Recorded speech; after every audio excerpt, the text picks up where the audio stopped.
Olá, bom dia a todos. Tudo bem? É um prazer estar aqui no dia de hoje com o Gerardo e a Júlia da Zeigler, advogados, eu e a Ana. Tivemos aí a iniciativa, alguns meses atrás, de convidar eles, né, a equipe da Zeigler, para a gente fazer uma live e contar um pouquinho sobre food law, sobre o trabalho deles, trazer um case aqui de um ponto que tem sido muito discutido no mundo jurídico, no mundo de indústria de alimentos, né, no mundo alimentício, que é a parte de data de validade, best before. Então, hoje estamos aqui reunidos nessa manhã para trazer um pouquinho mais de informação para vocês e apresentar aí esses conceitos. Então, obrigada por terem aceito o nosso convite. Estamos muito contentes. Vou deixar a palavra agora com o Gerardo. Bom, bom dia, Daphne, Ana, Júlia, bom dia para todo mundo que está assistindo. Obrigado aí pelo convite de vocês, né? A gente demorou um pouquinho para conseguir organizar esse evento, mas enfim deu certo. Bom, e acho que foi bom que deu certo agora, porque como o nosso país é muito dinâmico, as novidades vão surgindo, a gente conseguiu trazer esse tema agora do Best Before, do prazo de validade, que ganhou de novo, né, holofotes aí. Então deu para a gente uma oportunidade de discutir algo que tá aí, que é bastante atual. A gente está super feliz com o convite de vocês, super feliz de estar dividindo esse espaço aqui com vocês. O trabalho da Qualinute já é um trabalho aí também bastante reconhecido, a gente nem precisa falar a respeito disso. Que bom que a gente está podendo também falar um pouco do nosso trabalho aqui, de uma área que muita gente ainda não entende muito bem o que é o Food Law. Obrigado aí, estou à disposição de vocês. Muito legal. Gente, a gente preparou uma pequena apresentação aqui para poder direcionar e discutir.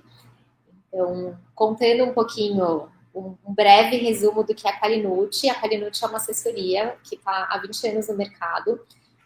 Surgiu na parte de controle de qualidade de alimentos, bebidas, suplementos, para cumprir um gap aí do mercado, que é ou o estabelecimento não tinha controle de qualidade, porque ele era pequeno e médio, ou ele tinha um profissional, uma equipe dedicada. Então, a gente entra com uma equipe muito especializada para atender essa demanda, né, justamente. E durante a evolução desses 20 anos, a gente percebeu uma aumento de legislação, né, uma mudança no mercado regulatório de maneira geral no Brasil, principalmente nessa parte de rotulagem de alimentos. Então, faz cerca de 5, 6 anos que a gente desmembrou as áreas aqui na empresa e a gente tem a parte de controle de qualidade e inteligência regulatória, que justamente cuida da regularização do estabelecimento e do produto, né? Então, dizeres de rotulagem, adequação, se as matérias-primas podem ou não ser comercializadas, a gente é bastante especializada nessa área. Bom, é um overview rápido, né? Então, apresentando, eu sou nutricionista de formação, formei na USP, pós-graduada em controle de qualidade dos alimentos e há mais de 20 anos, antes da Qualinute, eu também trabalho como voluntária na Associação Prato Cheio.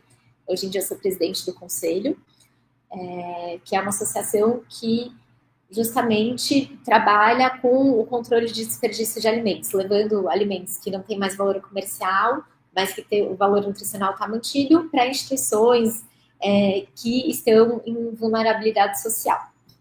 Vou apresentar também a Ana. A Ana trabalha aqui com a gente há mais de 15 anos. A Ana também é formada em nutrição pela São Camilo e tem MBA de gestão de negócios. A Ana hoje em dia é nossa gerente, meu braço direito, esquerdo, aqui na Qualinute. Ela também vai fazer a apresentação aqui para vocês. Bom dia, pessoal.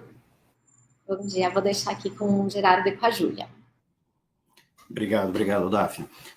Bom, vou falar rapidamente aqui do escritório, né? O Zeigler, ele é um escritório que já existe no mercado há bastante tempo, mas com a marca Zeigler Advogados, a gente está aí, vamos entrar no nosso 5º ano utilizando a marca Zeigler Advogados, embora o trabalho já venha aí de uma longa data.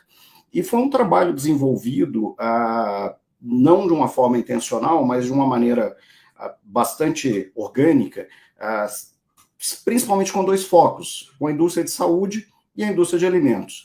E a gente já trabalhava com esses temas quando, por sugestão de um cliente nosso, nós fizemos uma apresentação, fomos apresentados como escritório de food law no Brasil, que atendia a filial brasileira deste cliente. Nos demos conta que, de fato, ali a gente tinha algo em mãos que a gente não sabia direito o que era, mas que na prática a gente já exercia. Então, fomos atrás, eu principalmente fui atrás, comecei a descobrir mais sobre o tema em si, food law, me especializei, enfim, comecei a buscar parceiros, principalmente fora do Brasil, que pudessem me trazer mais informações e compartilhar ideias. Acabei me especializando na Michigan State University em International Food Law, e no meio do caminho veio a Júlia, que está aqui hoje com a gente, que conversa comigo sobre Food Law desde a época que ela era estudante de Direito, e tivemos a oportunidade de trabalhar juntos há alguns anos, e desde então estamos aí trabalhando juntos. Vou deixar a Júlia também se apresentar um pouco, mas basicamente o nosso escritório ele atua com temas diversos que se relacionam com a indústria de alimentos. Tá? Então a gente tem a parte de consumidor muito bem estruturada, a parte de regulatório em termos de processos, atuar em processos administrativos sanitários, enfim, Anvisa, MAPA, vigilância sanitária, esses temas. Uma parte consultiva, obviamente, porque a legislação é muito dinâmica, né, nesses assuntos, e ela avança em várias frentes, não apenas em uma, então não é tão simples quanto parece, porque a gente precisa entender como uma norma impacta em outras áreas que vão atender aquela empresa. Então nós temos toda a parte do contencioso civil, mas também uma parte muito bem estruturada no contencioso administrativo. A parte consultiva, aí a gente vai para o regulatório, a gente vai para consumidor, enfim, ambiental, etc. E a gente tem um braço, aí eu vou passar para a Júlia, que se dedica também à parte internacional, porque o Food Law é uma área essencialmente internacional. Não é? Então você discute temas o tempo todo com parceiros de fora. O que está acontecendo lá e pode impactar quem vende ou compra do Brasil, e o que está acontecendo aqui, que pode impactar da mesma forma os produtores brasileiros ou os importadores brasileiros. Não é? Então, a Júlia, ela tem esse olhar direcionado um pouco mais também para essa área internacional. Inclusive, ela está conversando com a gente a partir de Londres, hoje, e tem a sua especialização dentro dessa matéria também. Júlia, se você pudesse apresentar rapidamente também. Bom, o tempo é curto, né? A gente poderia ficar falando aqui a manhã inteira, né? Mas primeiro eu só queria agradecer pelo convite. É uma honra poder fazer parte dessa conversa com vocês. E, bom, falando um pouco sobre mim, eu sou advogada, assim, ainda muito recém-formada. Eu terminei a faculdade em 2021 e desde então venho seguindo na área de Food Law. Eu saí da faculdade querendo ramos novos, ramos diferentes, e esbarrei no Food Law e, consequentemente, no Gerardo. E eu falo que eu escolhi trabalhar no Ziegler porque era, para mim, o escritório mais famoso nessa área no Brasil. E eu sempre gostei de questões que envolvessem o direito internacional e um ramo que eu pudesse olhar para fora e trazer novas ideias para o Brasil. E o Food Law é exatamente isso. Eu fiz minha especialização em Food Law ou Direito Alimentar na Itália, na Universidade de Roma Tre, e foi uma experiência maravilhosa, assim, poder ver que o Food Law é um no Brasil e outro na Itália, outro na Europa, nos Estados Unidos. E mesmo assim, eles se comunicam e dialogam de uma maneira única. É realmente um ramo muito interessante que muitas vezes não é conhecido pelos próprios advogados, que acabam até mesmo atuando no Food Law sem nem saber. Muito, muito legal. Vocês querem contar um pouquinho mais? Eu vou passando aqui. Vamos lá. Agora a gente pode falar um pouquinho do que a gente faz, né? Vamos trazer para o mundo real, vamos tirar do mundo acadêmico e trazer para o mundo real, né? Então, nós nos preparamos para trabalhar exatamente com o quê? Né? Esse é o ponto. Então, quando a gente se dedica ao Food Law, na verdade, a gente tem uma base muito interrelacionada com outras áreas, não necessariamente o direito, tanto é que a gente está aqui participando de uma conversa com vocês da Qualinut, né, que tem um trabalho dedicado a uma parte, vamos dizer assim, mais científica do que qualquer outra coisa. Mas a ciência, no caso, ela alimenta o direito nesse sentido. Então, o direito busca regular situações que a ciência identifica e comprova, né, enfim, por meio de evidências, ou quando a gente aplica ali princípio de cautela, pelo menos numa parte mais observacional. Então, a gente trabalha com o direito aplicado, na verdade, à produção de alimentos, a comercialização de alimentos, de certa forma, até a pós-comercialização de alimentos. E aí eu explico isso depois com um pouco mais de cuidado. Então, tudo que envolve legislação dentro da produção de alimentos, seja no campo, né, a gente está falando aí do agro, e muita gente no passado confundia essa história de food law com o direito agrário, enfim. Então, quando a gente fala em produção, especificamente, eu não estou falando aqui de regularização de terra, não estou falando de nada disso, eu estou falando de produção de alimentos. Quando a gente fala de produção de alimentos, a gente já tem um viés ali na parte de regulatório, na parte ambiental, na parte de sustentabilidade, que são questões que estão no dia a dia do produtor. Quando esse produto, esse alimento sai, ele pode seguir dois caminhos, ou ele é vendido in natura no comércio, ou ele vai ser insumo para uma outra produção, que é a industrialização. E a gente está dentro deste braço também, dentro da cadeia alimentar. Então, nós temos clientes que são produtores de alimentos que vão servir como produto natural no comércio ou como insumo da indústria. E nós advogamos para a indústria em si. Então, dentro da indústria, a gente já tem questões aí que envolvem também a parte regulatório sanitário, como a parte consumidor, a parte de aduaneiro, porque muitas vezes a estratégia da empresa exige que ela traga insumos ou mesmo produtos acabados para comercialização, e tudo isso exige aí uma adequação daquele produto às exigências brasileiras. A gente tem, muitas vezes a gente é chamado para informar para o cliente de fora quais são essas exigências, como que as coisas podem se compatibilizar para aquele produto chegar ao Brasil de uma forma correta, adequada, e não correr o risco de ficar retido em portos, enfim, como muitas vezes acontece, nós somos chamados para ajudar nisso aí e tentar resolver essa questão, seja pela via judicial, seja pela via administrativa, enfim. A parte tributária, obviamente, você tem ali decisões, normas tributárias que podem representar algum tipo de vantagem para o produtor, tudo, obviamente, dentro da legalidade, mas é preciso conhecer essa parte também, o contencioso, como eu já comentei antes, você tem que saber lidar com aquela questão. Então, quando eu digo, muitas vezes para os clientes nossos, enfim, para os contatos que a gente tem, que o interessante de você trabalhar com o Food Law é que, quando eu converso com uma empresa, e eu falo a mesma coisa para a indústria de farma, por exemplo, quando eu converso com uma empresa produtora de alimentos, a gente já sabe mais ou menos onde aquela conversa vai dar. Então, o que essa pessoa gastaria, talvez 1 hora para explicar, com 20 minutos a gente já economizou aquele tempo. Por quê? Porque a gente lida com isso de uma maneira bastante focada. Então, a ideia é essa, é você poder apresentar um trabalho que seja muito especializado nesse sentido, para que você possa encontrar soluções de uma maneira mais rápida, né, e que seja eficaz, porque você já sabe o caminho, você já passou por ali, você já tem mais ou menos uma ideia do que pode acontecer.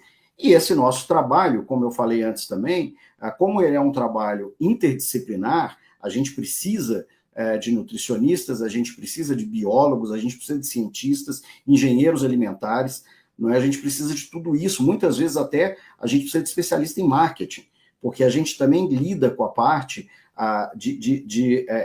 da imagem do produto, da comercialização do produto, sob o olhar do marketing, não é? A parte de CONAR, por exemplo, é uma área que a gente atua bastante dentro da indústria de alimentos, então tem toda ali uma expertise para aquilo, que vai da experiência que a gente acumulou ao longo desses anos.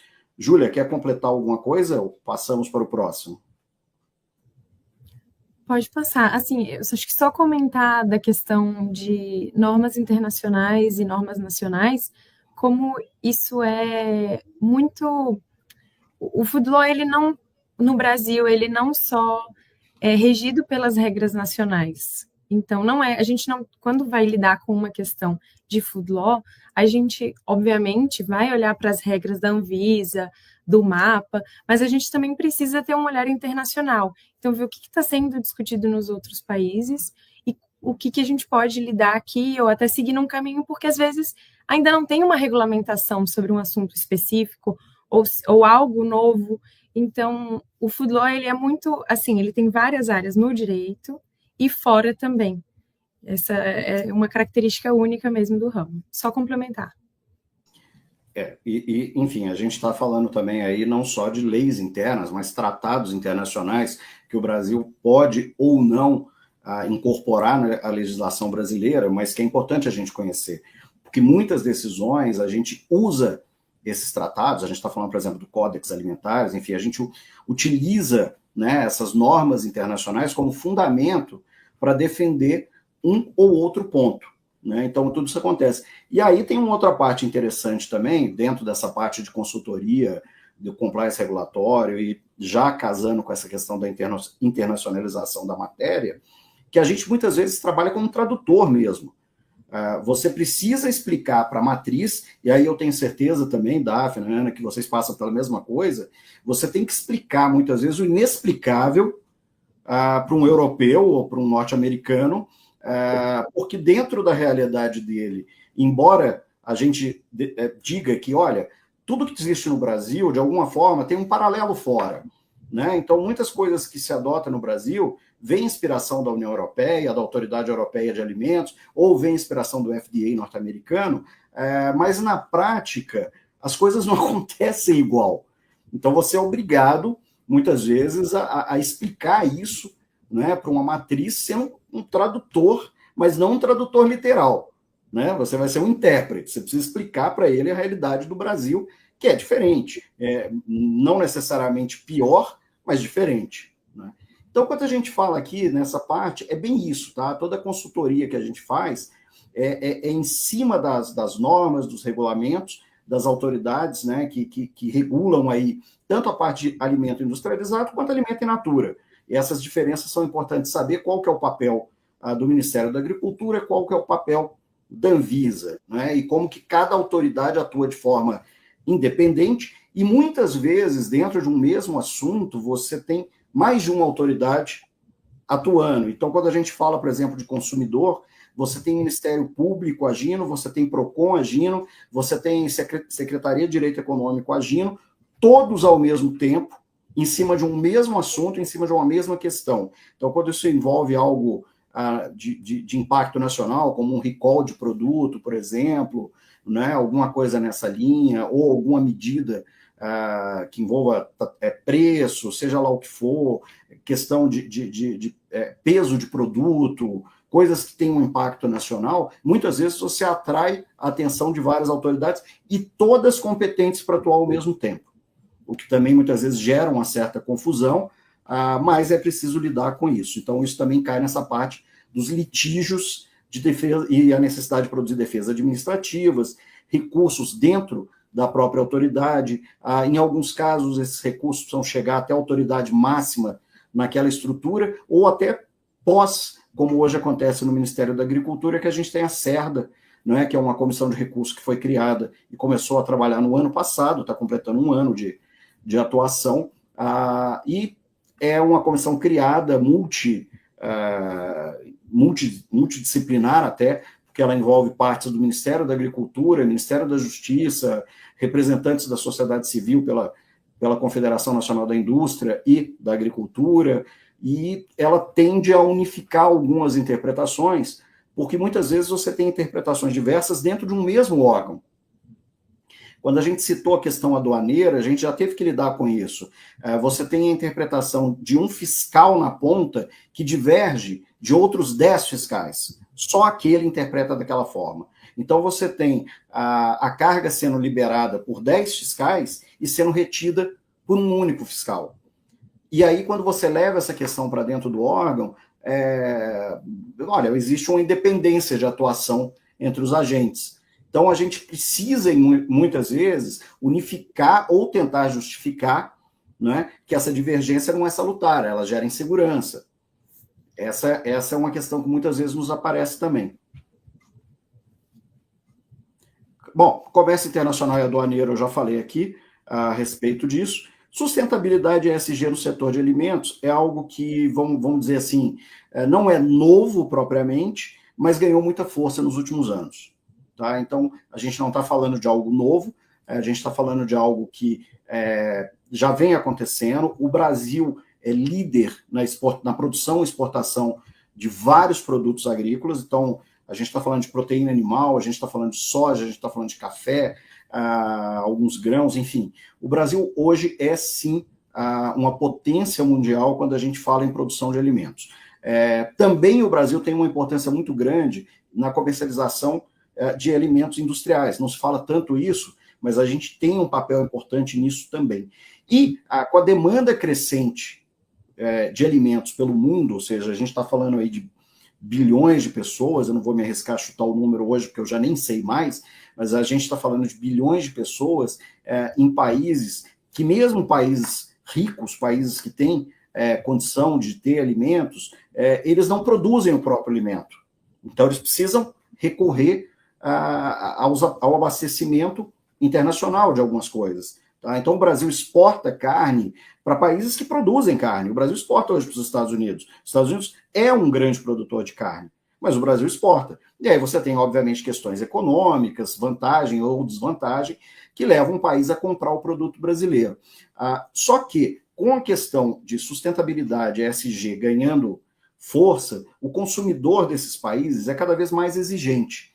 E ele pressiona os governos, e obviamente os governos também adotam muita prática ali como barreiras também para poder, né, regular essa questão da importação de produtos, e impõem uma série de medidas que o Brasil é obrigado a cumprir dentro dessa parte de sustentabilidade. Então, a gente avançou muito nas últimas décadas na estruturação do agro como potência para produzir mais a partir de menos, a despeito do que muita coisa é divulgada, tenho informações, acesso a informações, por exemplo, da Embrapa, da Exalc, etc., de que a nossa área destinada à produção de alimentos ela é cada vez menor, ou seja, se produz mais com menos. E a área preservada hoje no Brasil chega a quase 70%, né, entre a área de recuperação e a área preservada.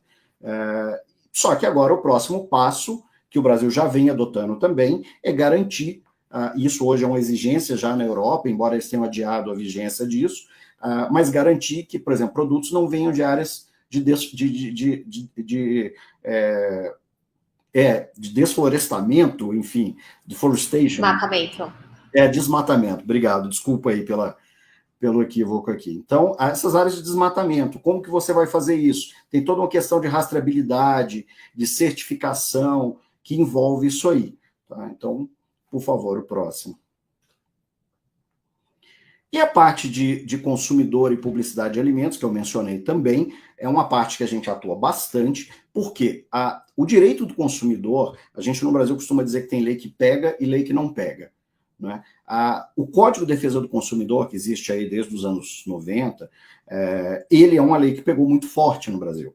Né? Então, inclusive, se tornou plataforma para eleger muitos políticos que defendiam a pauta de direito do consumidor, isso no Brasil inteiro, e alguns estados mais do que os outros. Rio de Janeiro, isso é uma pauta que ainda é muito forte, não é? E influencia ali decisões do Poder Judiciário, não é? E tudo mais.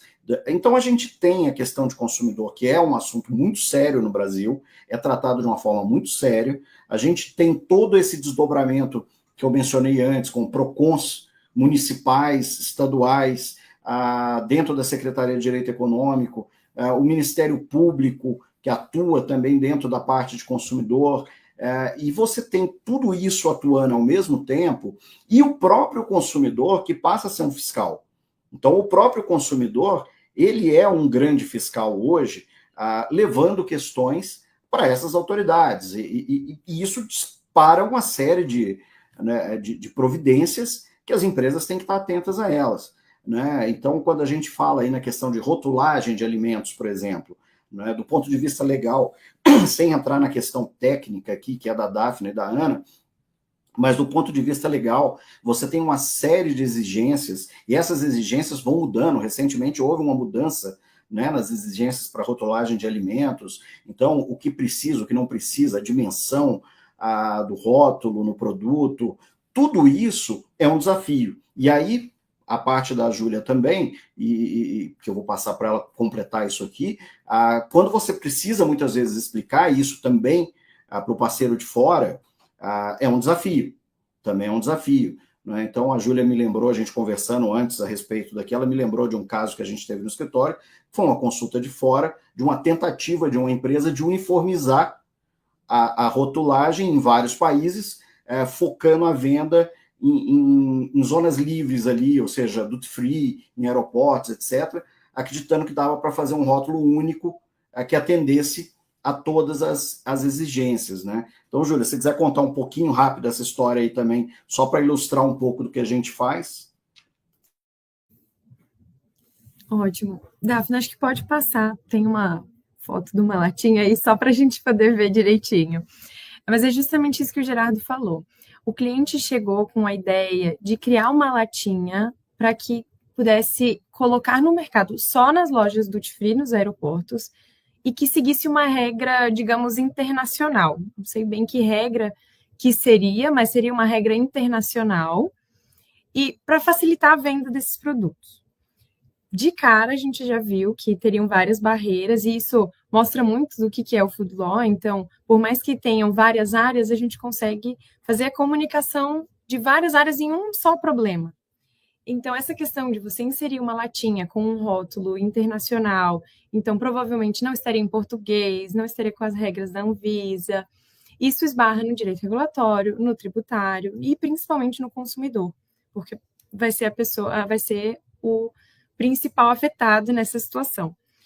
Então, a zona da duty free, ela faz parte de um regime aduaneiro de zona franca. Não o fato da duty free ser classificado dessa maneira só faz com que que os produtos sejam isentos de impostos e não de tributos, na verdade. E isso não muda o fato de que ela precisa respeitar as regras regulatórias e consumeristas. Então, o rótulo precisa estar em português, precisa ter tabela nutricional de acordo com os parâmetros da Anvisa, precisa estar tudo direitinho.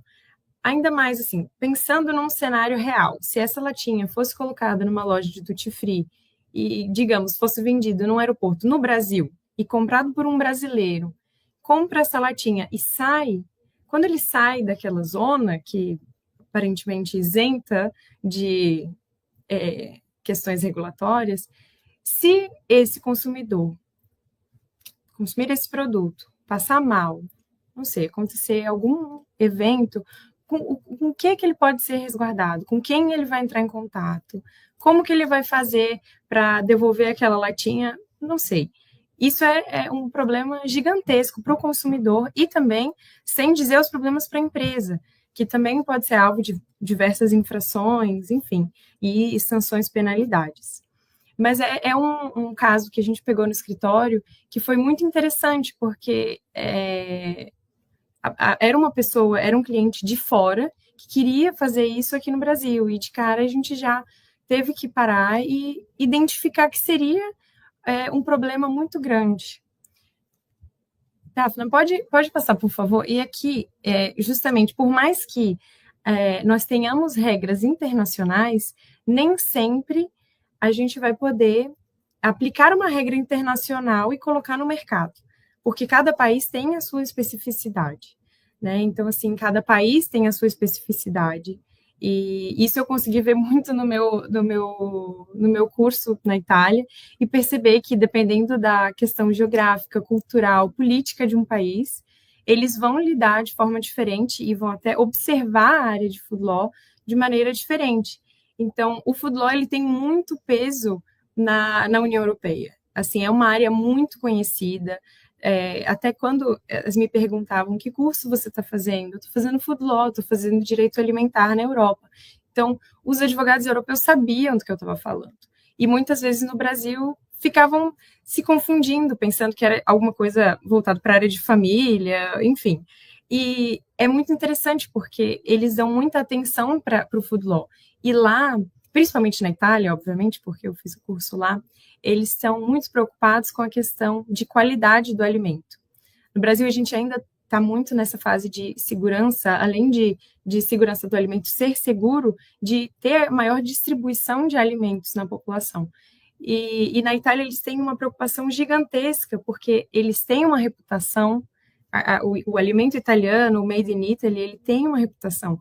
Então, não pode ser um produto que vai ser falsificado, ou o rótulo não pode estar falsificado. Enfim, cada país vai ter a sua especificidade de acordo com o alimento que mais produz, ou com a preocupação mesmo atual do país. Mas tem alguns assuntos que a gente pode falar que estão sendo lidados em vários países.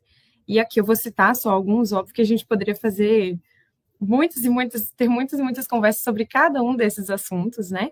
Mas a carne cultivada e principalmente produtos plant-based assim, são assuntos muito lidados hoje no Brasil, produtos OGM, alimentos e bebidas com CBD, que em alguns países já são regulamentados e em outros não, uso de tecnologias avançadas, principalmente questão inteligência artificial para rastreabilidade ou no processo produtivo mesmo, os novos alimentos ou novel foods, que também vão variar de acordo com o país, os aditivos alimentares, a sustentabilidade, e um ponto que também foi meu trabalho é o greenwashing, que é um ponto muito interessante, e principalmente a proteção do consumidor, e como o Gerardo falou, aqui a gente vai estar lidando com marketing, a gente vai estar lidando com publicidade, rotulagem, publicidade de alimentos saudáveis ou não saudáveis. Então, a gente vai estar lidando com todos esses assuntos.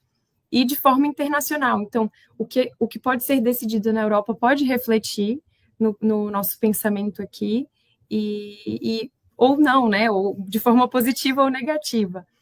Então, esses são temas que pegam muito a área internacional do food law, e que vão ser super importantes para a nossa discussão sempre. Um deles é o prazo de validade, que cada país tem o seu, né? E o Gerardo vai explicar um pouco para a gente como foi a chegada do prazo de validade no Brasil e como é hoje. Obrigado, Júlia. Bom, vamos passar rapidinho nisso aqui, até para devolver aqui para as meninas, né? Meninas com todo respeito, tá, gente? Por favor, não é nenhum demérito, não. É carinho mesmo. A gente tem a questão do prazo de validade que voltou à tona no Brasil, mas talvez não pelas razões que deveriam justificar essa retomada da conversa. O Brasil vem discutindo a questão se o nosso modelo de prazo de validade é ou não o mais adequado, porque ele não é o único, né? Vários países adotam critérios diferentes para definir como estabelecer ali a segurança para o consumidor, e o prazo de validade no Brasil, ele existe aqui desde o final dos anos 70, muita gente aqui nem era nascido quando se começou a ter essa obrigatoriedade do prazo de validade. Eu me lembro do mundo no Brasil sem prazo de validade, que, né, enfim, detona um pouco aqui a minha idade, mas tudo bem. E essa questão do prazo, ela foi uma discussão na época bastante interessante, né? Embora eu me lembre, óbvio que hoje, com um olhar de advogado, né, e principalmente atuando em food law, um olhar diferente disso. Mas eu me lembro que houve um debate se aquilo era ou não justificável, se aquilo só não era algo que estava se impondo à população, lembrando que a gente estava no final dos anos 70, então tinha toda uma questão política também envolvida nessa discussão, etc. E É óbvio que muita gente rejeitou a ideia, mas o fato é, hoje as pessoas não sabem mais viver, né, sem essa referência da validade. Né? Então, é uma dessas, como eu disse antes, uma dessas leis que pega e pegou. As pessoas antes compravam baseado na percepção que elas tinham, né, do produto, principalmente produtos frescos, ou seja, o aspecto, né, o que a gente chama de características, me corrijam se eu estiver errado, organolépticas do produto, né? Mas a partir daí a gente entregou essa nossa percepção na mão de alguém. O Estado passou a dizer até quando você poderia consumir um produto. Muito bem. Por que esse produto, por que essa questão precisa ser revista em algum momento?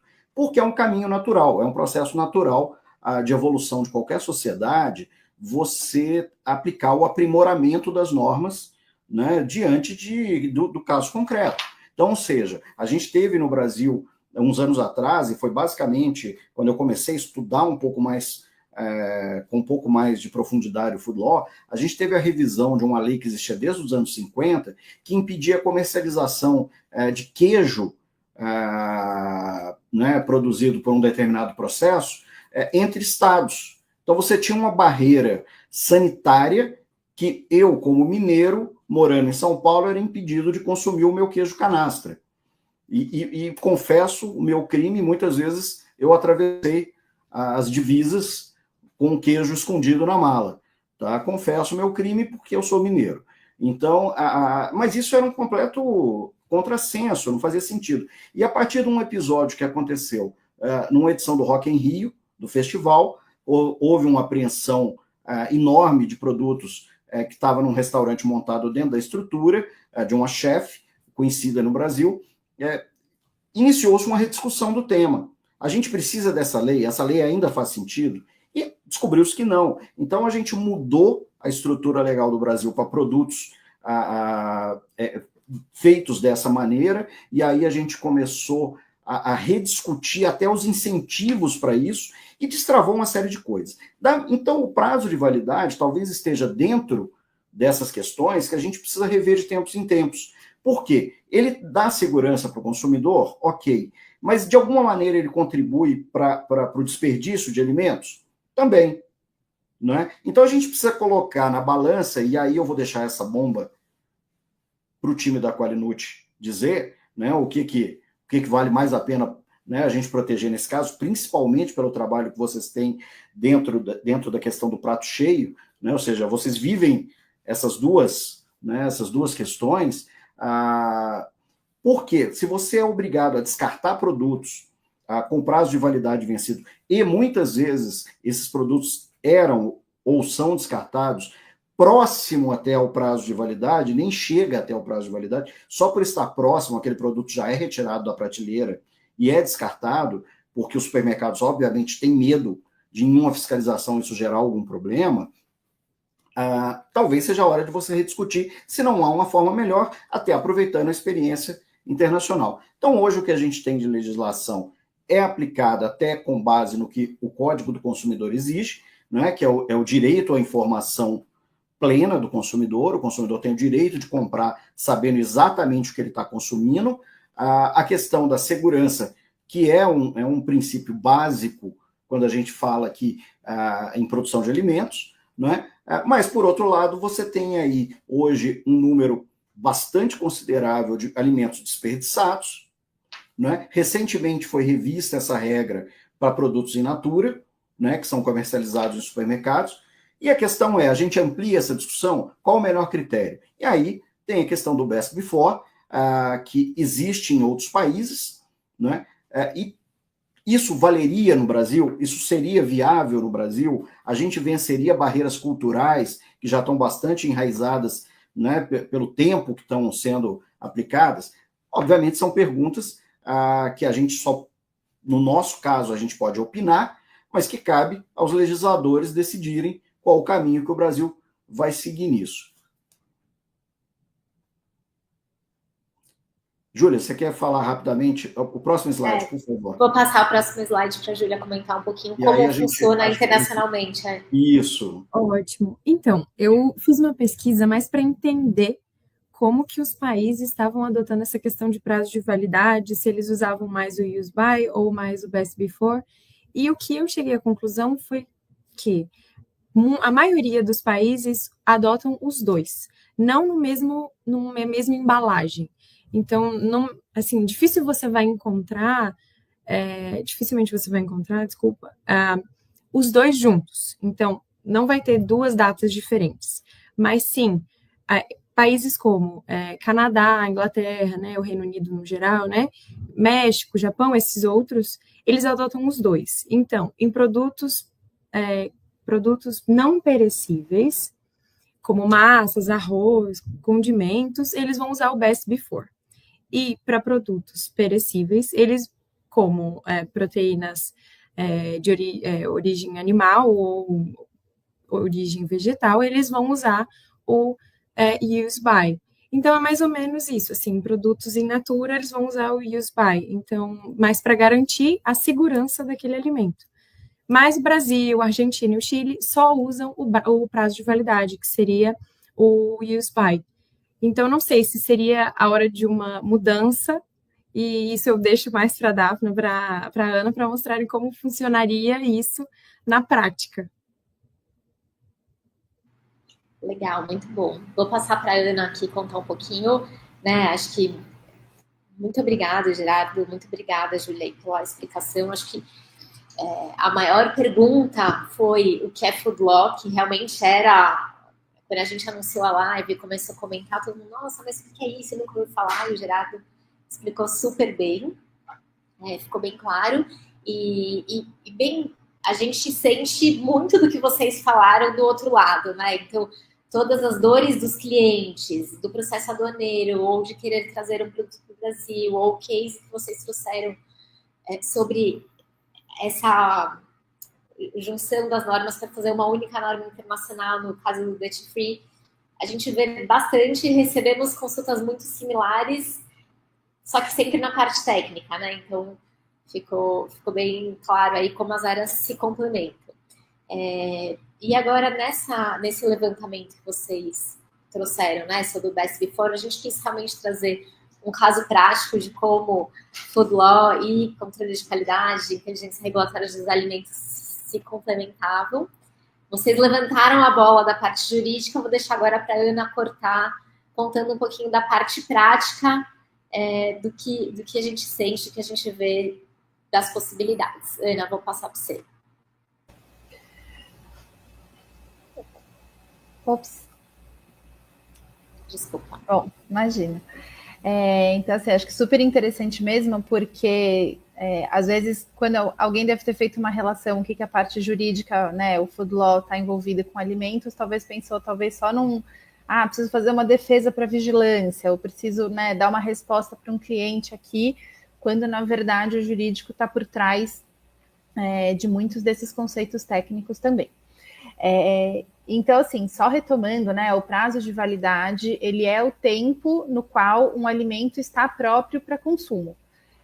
Seja avaliando as suas características sensoriais, organolépticas, como o Gerardo falou, como também as questões físico-químicas. Então, se esse produto vai para um laboratório, passa por análises para ver se tem algum crescimento de alguma bactéria, algum fungo, né? Então, assim, qual que é a principal diferença da gente ter uma validade best before e o válido até, né, used by? Porque o best before, ele considera esse critério de segurança. Então, assim, eu posso consumir o produto até o dia 13 de fevereiro. O que significa se eu consumir ele a partir dessa data?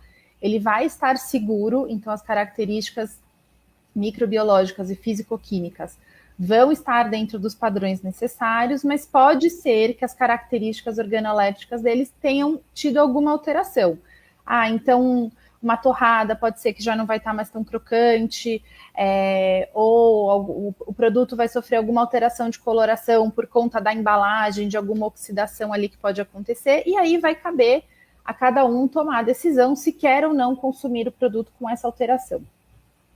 No caso, desculpa, do Vale do Até, que é o que a gente adota no Brasil hoje, ele considera todos esses parâmetros juntos, né? Então, tem gente que até fala, ele não, já venceu, mas ele continua gostoso, ele continua crocante, eu não vou passar mal, hoje virou a meia-noite, meia-noite 1 eu vou consumir, eu não vou passar mal, né? Não é mudou a noite, o produto estraga automaticamente.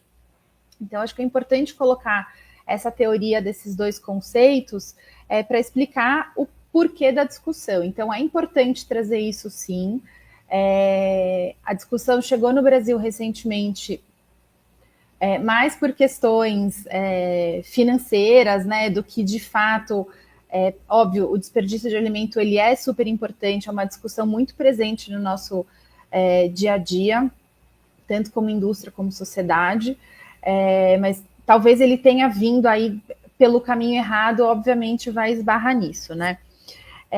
Essa discussão, onde ela abrangeria, né? Qual seriam os primeiros alimentos que passariam por essa mudança? Que é justamente o que a Júlia falou, que acontece já em outros países, que são os alimentos não perecíveis, né? E essa implicação de ter a validade, olhando a linha histórica que o Gerardo apareceu, também veio muito, agora tudo tem validade, também porque a gente teve uma linha ascendente de industrialização de alimentos gigantesca nos últimos anos. Então, muita coisa vem embalada, vem fechada, sem a gente ter certeza do que a gente está comprando dentro dessa embalagem, e cabe a nós confiar no que está escrito no rótulo, tanto da composição, do nome, da quantidade e da validade.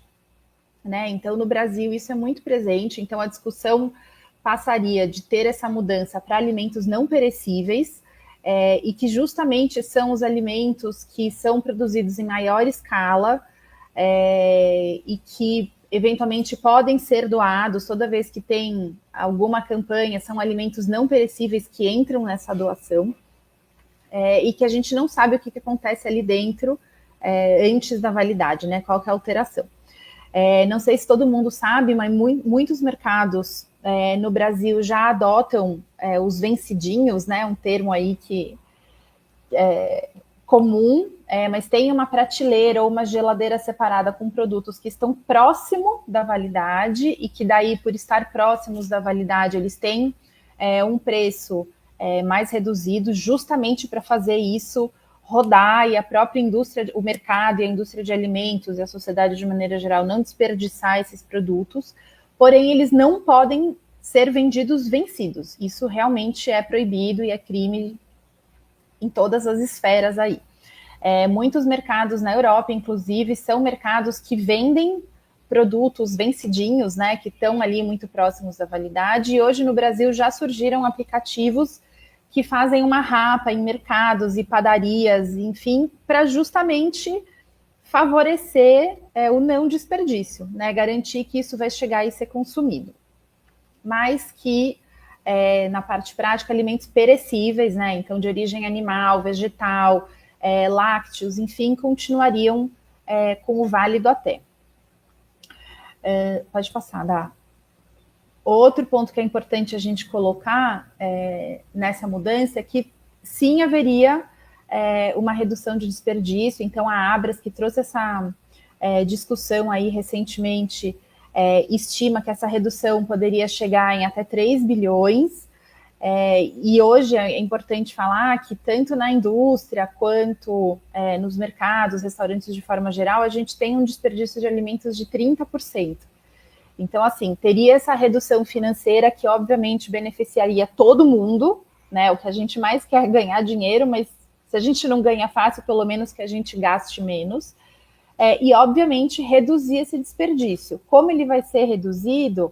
Se a gente vai doar para quem não tem, ou se a gente vai fazer chegar em algum outro lugar, e às vezes essa cadeia logística. A gente pega muito caso aqui de empresas ou indústrias que querem aumentar a validade de produto por questões logísticas. Eu tenho um produto que é ótimo, eu consigo vencer a barreira de fronteira, né, entre os estados, só que o meu produto aqui dura 5 dias e eu quero vender ele na Bahia, ou eu quero vender no norte, e eu só consigo levar de caminhão. Quanto tempo leva? Né? Então, também tem esse ponto a ser considerado com relação ao desperdício. E o que a gente entende aqui também como uma medida que é muito drástica nessa mudança é a educação do consumidor. Hoje o nosso consumidor, e eu estou falando principalmente agora de cliente final, ele tem enraizado na cabeça que é tal validade, assim como é com remédio, com cosmético. O Brasil adota esse prazo de validade não só para alimento, é importante também, me perdoam, né, as outras indústrias aqui, mas acho que é isso mesmo.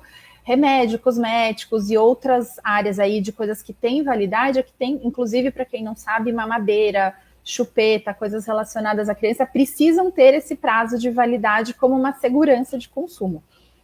Então, assim, é fácil explicar para o nosso consumidor final o que é o best before. Ah, tá, mas ele tá mole, mas o fato da torrada tá mole, eu vou passar mal? Ou não? Eu só vou ficar desconfortável na hora que eu tô comendo.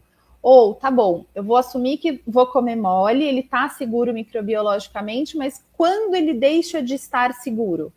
São poucos dias depois, são meses depois. E do nosso lado aqui, como consultoria, é importante colocar também que a gente tem que educar não só essas pessoas como consumidor final, mas a indústria de alimento. Então, os colaboradores, os funcionários da indústria de alimento, todo mundo que cuida de rastreabilidade, como fazer o acompanhamento desses produtos durante a cadeia de produção, né, de um outro produto composto. Né? Então, até pode ser usado depois do best before. Né? Eu posso consumir até o dia 13, amanhã eu estou na minha indústria e todo lote de produto que eu vou usar no meu bolo, farinha, fermento, chocolate, enfim, venceu hoje, né? Ou venceu no dia anterior. Eu posso colocar isso para produzir o bolo, né? Tudo que eu estou usando no Best Before está como Best Before na minha indústria. Eu posso ter segurança de que o bolo que eu vou fazer a partir de agora vai ser seguro para o meu consumidor final? Então, a gente entende que essa mudança aí tem que ter um trabalho de educação generalizado antes mesmo da mudança, ou de fato, quando essa discussão, se for mais para frente, né, ou voltar mais intensamente, que é uma das principais coisas aí, porque senão o desperdício de alimento vai, né, aumentar muito mais. Pode passar. Então é isso, né? Aí são dúvidas que os consumidores e que o próprio mercado podem fazer, né? Quando que um alimento pode estar saudável para consumo se essa validade expirou? Melhor consumir antes de, mas e se eu consumir depois? Eu realmente vou estar seguro? Quem que vai me dar essa segurança? O lugar onde eu comprei, é a indústria que produziu isso? Se ele está próprio para consumo? Né, como saber se ele realmente está com as características alteradas. Então, são algumas questões aí que a gente levantou, que a gente levantou, né? A gente com a Alinut fez pensando no que os consumidores podem trazer aí. Ótimo. Pode me completar aí. Eu vou deixar aqui os contatos, depois... quem quiser a apresentação, né, Gerardo, a gente já tinha falado para colocar, a gente vai deixar um e-mail, se você quiser colocar o da Zeigler, eu posso colocar no YouTube da Qualinut, a gente está transmitindo ao mesmo tempo, e a gente encaminha a apresentação com os nossos contatos, né, e aqui os contatos da Zeigler também. Pode nos encaminhar, seja pelo e-mail geral, ou meu, ou da Júlia, ou até pelos nossos contatos também no LinkedIn. Pode encaminhar que a gente registra aqui e manda para vocês. Ótimo. E, bom, foi muito bacana aqui a nossa conversa, a nossa discussão. Sobrou um tempinho curto, né, para a gente responder algumas perguntas. falando um pouquinho das polêmicas, né, em relação ao Best Before e ao prazo de validade, o Gerardo ontem, numa conversa, ele nos provocou e falou: o que vocês acham? Vocês são favoráveis ou não? Acho que... Vou te interromper. Desculpa, só vou te interromper, porque como o Gerardo trouxe, né, a Daphne falou, o Gerardo trouxe essa discussão, eu já vou colocar essa pergunta para quem está participando e pensando nisso enquanto a gente discute as outras perguntas que a gente recebeu. Então, assim, do que vocês entenderam aqui ou do que vocês já leram nas mídias, vocês são a favor da mudança para o Best Before? Então, para quem é a favor e está no LinkedIn e no YouTube, manda um joinha aí para a gente ver as reações. E para quem não é a favor, para quem está no LinkedIn, eu vou pedir para mandar um coraçãozinho. E para quem está no YouTube, o YouTube não consegue mandar coraçãozinho, é só um joinha para baixo, mas só para a gente não ter não curtidas, faz um comentário ali no chat para a gente ver. Por favor, eu vou entrar em depressão se tiver não curtidas. Negativa, né? Negativas, Não, mas é bacana até para a gente saber, né, depois dessa discussão, o que vocês pensam, o que vocês não pensam, o que vocês acham, e daí a gente arremata aí com a nossa opinião final. Mas, enfim, contando um pouquinho, a gente abriu algumas caixinhas de pergunta durante essa semana e separa aqui, né? Então, a primeira pergunta que eu vou fazer, né, para Zeigler, na opinião de vocês, qual a regulamentação mais urgente a ser atualizada no setor alimentício? Sei que tem algumas urgências, mas se vocês puderem comentar um pouquinho. Eu pensei muito sobre isso também aqui, estou pensando sobre isso, não sei se a Júlia concorda, mas enfim, eu acho que a gente, como eu citei o exemplo, né, da questão do queijo, e até teve um comentário da Cristiane Figueiredo, dentro da Caixa. Cristiane, muito obrigado aí pela participação e pela interação, né, ela me perdoou pelo meu crime de avançar aí né, de um estado para outro com queijo, já agradeço. Assim como isso foi provocado a partir de uma situação concreta, a gente percebe que muita coisa merece ser revista, mas a gente entende que o processo não é rápido. A gente entende que muitas vezes você precisa ter uma base científica que justifique aquela mudança, e isso depende de tempo. Então, como eu mencionei, dentro do Food Law, a gente tem a questão do princípio da cautela, né? O princípio da cautela não é não fazer. O princípio da cautela é você observar antes de definir que aquilo é seguro ou, né, ou não. Né? E, obviamente, parte de uma premissa ali de que não é inseguro de cara. Você não pode afirmar que é inseguro de cara, de maneira alguma. Então, quando você traz isso para o universo, né, dos alimentos, da regulação de alimentos, eu hoje vejo como uma das questões mais urgentes a revisão dos processos dentro das instituições.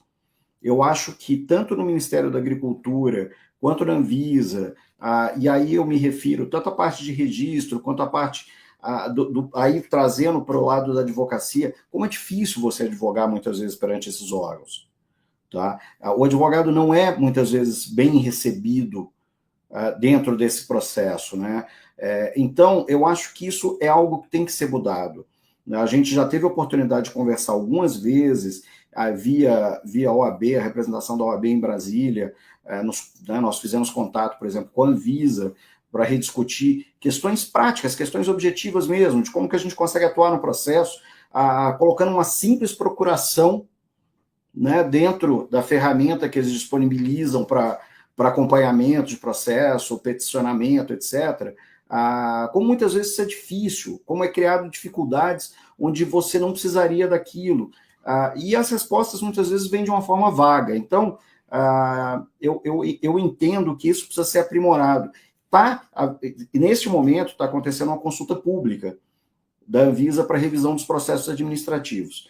Então, você que é empresa, você que é advogado, ou você que trabalha como a Qualinute, que tem a ver com essa questão, participe dessa consulta pública, né? Indique ali os pontos de melhoria para a parte do processo administrativo regulatório, porque isso é muito importante, gente. O Brasil perde dinheiro, muitas vezes, pela ineficiência do processo. Então, acho que hoje talvez isso seja o mais importante para ser revisto. A gente, de fato, tem um processo que seja mais ágil e que traga segurança jurídica. Eu acho que isso hoje é o mais importante. Concorda, Júlia? Você tem alguma coisa para completar? Concordo, acho que é um processo muito burocrático, acaba que isso acontece bastante, infelizmente, né? Mas isso gera prejuízo para todos os lados, né? Tanto para as pequenas, das empresas, desde as pequenas até as maiores, porque acabam querendo criar, ter inovações ou colocar um produto no mercado e por conta de um processo ineficiente, isso demora e gera problema para a economia, o que gera problema para todas as esferas, né? Então, concordo totalmente. Eu vou fazer uma pergunta aqui. Pode falar, né? Pode falar. Pode falar você. Eu acho que a gente sente isso bastante, né, nos nossos clientes também. Muitos querem regularizar, querem trabalhar direitinho, e nos procuram para isso e não conseguem, muitas vezes, né? Por questões, principalmente, eu acho que o Visa ainda tem trabalhado bastante no sentido de harmonizar as legislações, de juntar, tem sido feito nos últimos anos um trabalho muito grande nesse sentido e eu reconheço que tem facilitado bastante, né, a vida. Um deles foi a própria RDC, né, 429, que juntou, que harmonizou 15 legislações em uma e juntou as informações e atualizou o que tinha. Então, acho que isso ajuda bastante. Mas tem outros órgãos, né, como o Ministério da Agricultura e outras esferas que ainda precisam fazer um trabalho similar para juntar, para que todos possam se regularizar, inovar e de uma forma que funcione, não só para os grandes também, né, para todos os tamanhos de empresa. Eu acho que esse é um grande lance do nosso mercado, né? Para as empresas grandes já é difícil, para pequenas e médias entra um pouquinho até a questão do Gerardo da história do queijo, né? Você pode ter o selo artesanal, mas o selo artesanal do mapa você só pode vender no seu município ou, no máximo, no seu estado. Você mudou, não consegue. Então, a empresa quer se regularizar, mas não consegue por conta do porte. Pode falar, Ana, desculpa. Não, que eu ia fazer uma pergunta para você agora, porque a gente está com o tempo limitado, né? Então, a gente já estourou o tempo, na verdade. Então, só para você contar um pouquinho, o que você acha que são os maiores desafios enfrentados em relação à legislação de alimento nas empresas? E depois o Gerardo e a Júlia podem comentar também. Eu acho que, assim, o primeiro ponto são muitas legislações, né? E as atualizações são constantes, né? Muito do que a gente falou aqui, olhando o mercado internacional, com base no Códex, que é a grande legislação, né, o grande compêndio mundial sobre alimentos, mas as legislações mudam muito e muito rápido. Então, acho que o primeiro desafio é acompanhar essas mudanças de maneira que você consiga implantá-las dentro dos prazos de vigência, né? Então, quando se muda uma legislação que vai impactar, por exemplo, em rotulagem de alimentos, quando você fala de uma grande indústria, você tem uma quantidade imensa de rótulos já impressos, já configurados com a máquina tal, da forma tal, para vender dentro do Brasil, fora do Brasil, para exportação. Então, uma hora que muda essa legislação, qualquer que seja essa mudança, você tem um prazo de esgotamento de embalagem, um prazo para adaptar as informações ou para mudar a formulação, caso isso seja necessário. E muitas vezes esse prazo não é suficiente para uma indústria grande de alimentos conseguir se ajustar, né? Então, acho que diria que as duas coisas, né? Muita mudança, prazos às vezes curtos e todas essas atualizações são difíceis de serem feitas diante de um dia a dia já frenético, né? Então, a parte regulatória é um dos pilares que a indústria trabalha, né? Então, acho que se vocês quiserem completar, fiquem à vontade. Vamos lá, vai, não vamos tomar muito tempo mais, porque a gente está falando de alimentos aqui, deve estar dando fome no pessoal, né? E já está na hora do almoço aqui também, quase. Mas eu concordo com você plenamente, tá, Daphne? Eu acho que a gente precisa trazer uma certa objetividade para a nossa regulação, enfim, para isso, para que a gente não tenha tanta dificuldade, como eu citei antes, para explicar, por exemplo, para uma matriz de uma empresa que está no Brasil, por que no Brasil é assim, sabe? E ter a desconfiança, muitas vezes, da empresa. Como assim? Infelizmente funciona dessa forma. Então, eu entendo que esses fóruns, como a gente está promovendo aqui agora, e outros por aí, são lugares que a gente tem um papel importante para disseminar essa ideia de aprimoramento. Não é? Ou seja, talvez trazer os legisladores, enfim, a quem de fato decide para um debate, para que eles entendam que não se trata ali de você querer facilidade, não é facilidade, porque a segurança você não abre mão. Isso é inegociável. Então, a segurança do consumidor, ela é inegociável, a saúde das pessoas é inegociável. Mas será que a gente precisa de tudo aquilo para garantir a segurança? Será que não dá para fazer de outra forma? Não é? A gente falou do Best Before, eu temo que essa discussão agora vá ser banalizada, porque ela foi tirada do contexto. Não é? Ela foi colocada como uma forma de você segurar aumento de preço, quando o aumento de preço não é explicado por uma questão. Ele é explicado por uma série de questões. Se fosse simplesmente fazer isso, era fácil. E aí entra dentro de uma discussão política, de A contra B, etc., etc., que não ajuda em nada, que só atrapalha. Então, essas são discussões que a gente tem que ter de uma forma ponderada, trazendo ciência, né, trazendo quem entende da parte legislativa, e quando eu digo não só da aplicação da lei, mas da criação da lei, né, para que a gente tenha, de fato, uma discussão madura, uma discussão sadia, né, e não perca tempo aí com coisas que não vão ajudar em nada. Perfeito, Gerardo. Júlia, você quer completar uma coisa? Não, só, assim, eu concordo plenamente, acho que a gente chegou num ponto em que era exatamente o que a gente queria chegar, né, de que precisa existir um diálogo entre os profissionais do direito, sejam advogados ou, enfim, pessoas que criam a lei ou, enfim, aplicam, e também o pessoal da área técnica, porque o processo ele precisa funcionar, e para isso a gente entende do direito. Então, a gente sabe como que funciona, vocês sabem da parte técnica e como isso na indústria acontece. Então, essa ligação é essencial para que tudo funcione da maneira mais eficiente possível. Sim, perfeito. Acho que é isso. Gente, a gente já estourou o tempo. Eu quero agradecer imensamente a nossa conversa. Muito legal. Foi muito bacana, muito legal. A gente vai mandar a apresentação para quem quiser. A live fica disponível no LinkedIn, no YouTube. Muito, muito obrigada, Gerardo. Muito obrigada, Júlia. Muito obrigada, Ana, por estarem aqui com a gente. Foi um prazer. E qualquer dúvida, estamos aqui todos, né, para consultas.